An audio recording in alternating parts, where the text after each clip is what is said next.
You might be wondering why my garage is such a mess. It's because about 4 months ago, I decided to build a boat. And this is how I did it.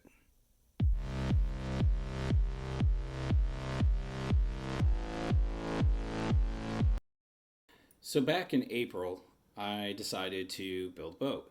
And like many people, they always sit there and say, why would you want to build a boat?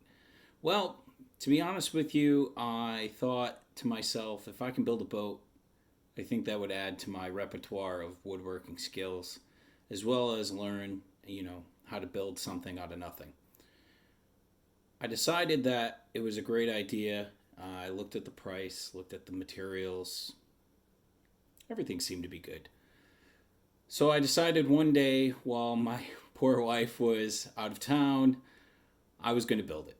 So I purchased the plans from a website from a builder named Devlin. He's a gentleman out of Washington State. I highly recommend, if you want to build a boat, to take a look at his plans. It is a stitch and glue method type of boat, which means you take 2 pieces of plywood, you drill holes in them, and you open it up like a book over a template. All I have are pictures of the build, but I will definitely give some insight through this video as to how I did things and really the step-by-step process of building it. Again, I highly recommend taking a look at Devlin's website. I'll put a link in the video description. And yeah, so let's start. So there is a correction to the previous video that I just recorded, and that is I do have some video of the build process when I was doing it early on. I did stop doing that, and all of my photos are vertically aligned instead of horizontally aligned. So I apologize in advance. My video and picture taking skills were not consistent throughout. So please, bear with me. Second video on my YouTube channel, so thanks. First, you're going to start to build the frame of your boat. The frame consists of 2x6s put together and then attached to each other in almost like a big old skid. You're basically making a big sleigh for your boat.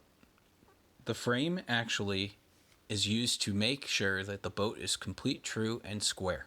So do not, by any means, rush this step. Take your time, square everything out, and lay it out onto the floor. In my case, I actually attached it to the concrete. This method was able to hold everything into place and make sure that I built my boat as square and true as possible throughout the entire process. Now we're going to cut out all the bulkheads. Cutting out the bulkheads, just follow the plans, mark them out onto the piece of plywood, and cut them out. Once they're all cut out, you're going to take them and start hanging them. Start with the farthest away from a laser level line, and mark your center line and your dry weight line. Your dry weight line and center line are shown on the plans. Make sure they're centered on your skid. All the elevations and dry weight lines are all given on all the parts. So just make sure that you start with the farthest away, don't move your laser level, and keep stepping back. Once you've completed the first one, start stepping back further and further until you get to the final piece. Mark out all your center lines and make sure everything is still square. Well, I want to say thank you for watching the video this week. Unfortunately, I just ran out of some time, so I can't finish the video, so I'm going to have to probably do this in 2 parts. So hopefully you've kind of got what we were going after.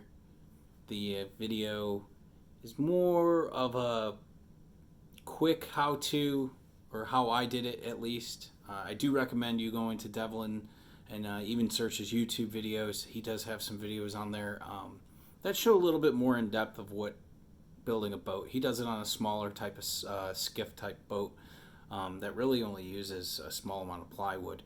And if you're trying to get into boat building, I highly recommend it. It's very peaceful. It's a lot of work, but at the end of it, your hard work pays off, and you don't realize it until the very end that it's exactly what you wanted to do in life. So again, take a look. Hopefully part 2 will come out next week, and yeah, I will see you guys later. Thanks for watching. Have a good one.